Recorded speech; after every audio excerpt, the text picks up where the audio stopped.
السلام عليكم ورحمة الله وبركاته. أهلا وسهلا بكم سيدات المغرب للفوتسال موعدا مع منتخب أسبانيا. منتخب أسبانيا طبعا من المنتخبات القوية، وسيدات المغرب طبعا تجهيزات لكأس العالم فلبين 2025. كل التوفيق لسيدات المغرب. انتوا عارفين لعبوا بطولة الأسبوع الماضي، احتلوا المركز الثالث.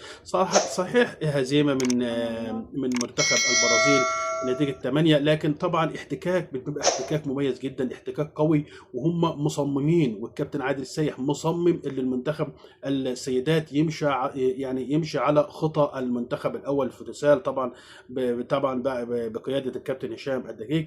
فطبعا سيدات المغرب عنده مباراتين وديتين امام منتخب اسبانيا اليوم وغدا ان شاء الله، طبعا استعدادا لكاس العالم الفلبين 25. يواجه المنتخب المغربي الفوتسال للسيدات في مباراتين وديه دوليه امام منتخب اسبانيا اليوم الجمعه والسبت بمركز محمد السادس بالمعمورة الساعة 6 بتوقيت المغرب، استعدادا طبعا لكأس العالم الفلبين 25. وقام مدرب المنتخب المغربي عادل السيح باستدعاء كل من كوثر طالب وسمية هادي وشيماء دريس وشيماء عصيم وشيماء مرتجي ومريم حجري وشيرين قنديل وملاك زايد ودريسية قريش وسامية فكري ونادية لفطح ورجاء زعر وليلى جبلاني وأمال العوفي وسهام الطروالي وجاسمين